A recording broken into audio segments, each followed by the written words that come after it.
Okay, conductivity. So conductivity is how compliant a material is to electron flow. Some materials are quite resistive of electricity and some are not. More conductive elements contain electrons which are less tightly bound to the atom's nucleus. So more conductive elements, so for example copper, which is used for wires, it's more conductive to electricity or to electron movement. And the reason why it's more conductive is because the electrons which surround the atom's nucleus, they're not tightly bound to the nucleus. And because they can move more freely, they're more susceptible to being moved around.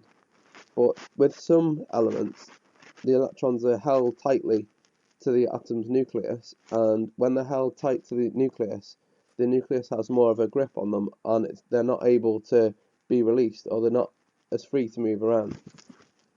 Yeah, so more free electrons are free to move around under pressure, whereas tightly bound ones can't move as easily.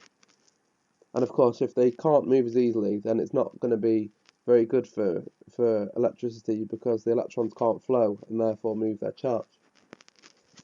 So gold is an excellent conductor, which is why many electronic goods are gold plated. So with gold, or a gold atom structure, the electrons are not held so closely to the atom's nucleus, and therefore they can be put under pressure and moved to surrounding atom structures more easily. Actually, as a side point, another reason why gold is such a good material for electronics is because it doesn't corrode easily.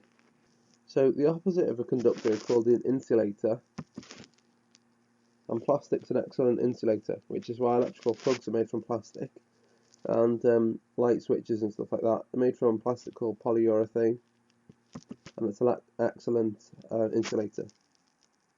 So conductivity and insulation have a large bearing on resistance, and resistance is very important when it comes to electricity. So earlier I mentioned about electrons surrounding the nucleus. Well, you could, if you imagine here, this is the plus is the nucleus of the atom, and these electrons are surrounding it. With plastic, the electrons will be held very closely to the nucleus, and the nucleus sort of grabs hold of them or keeps hold of them. But in gold or something else, the electrons could be further away from the nucleus, and they're more susceptible to being pushed. So if we say, for example, something over here, a nucleus over here attracts an electron, and this loses an electron, then this becomes ionized, and it attracts more electrons. So it could pull over this electron here. It's a bit far, I know, but it could pull it over, and then this one loses an electron and becomes ionized, and then it attracts an electron from here, and then this attracts an electron from here. This one attracts an electron from here, and all of a sudden, before you know it, you've got electrons flowing, and therefore electricity, because it has a sort of knock-on effect. Resistances. Higher electrical resistances restrict electron flow, whereas low resistance allow it. So it's similar to conductivity. So switches, a basic switch works on the concept of resistance. So when a switch is on, usually a piece of metal with low resistance shorts onto another piece of metal and allows the flow of electrons. But when the switch is off, the pieces of metal separate, and of course if the two pieces of metal separate, electricity can't flow, and that's because a gap of air separates them when the contacts aren't touching.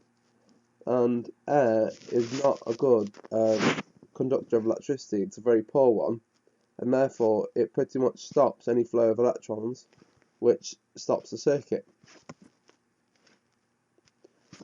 Resistance is measured in ohms, and low resistances allow more electrons to flow. That leads us on to current. So current is sometimes called amperage, and it's measured in amps. And current denotes the amount of flowing electrons over a given time. So the more electrons that are flowing in a certain amount of time is more current.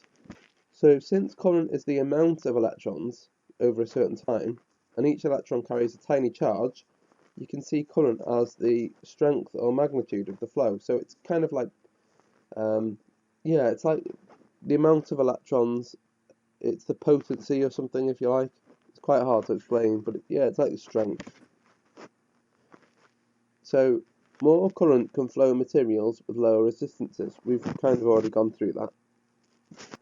Yeah, I don't know why at the moment, but the letter I is often used to denote amps in calculations. So here's a little illustration of volts, amps and ohms. We've been through 3 of these now. So volts is the pressure, amps is current, which is the sort of strength, if you like, or the amount of electrons that are floating over a given time, and ohms is resistance. So you can see here, volts is pushing the amps through the conductor, and ohms, or ohm, is trying to restrict it, and amp is the electron trying to go through the conductor.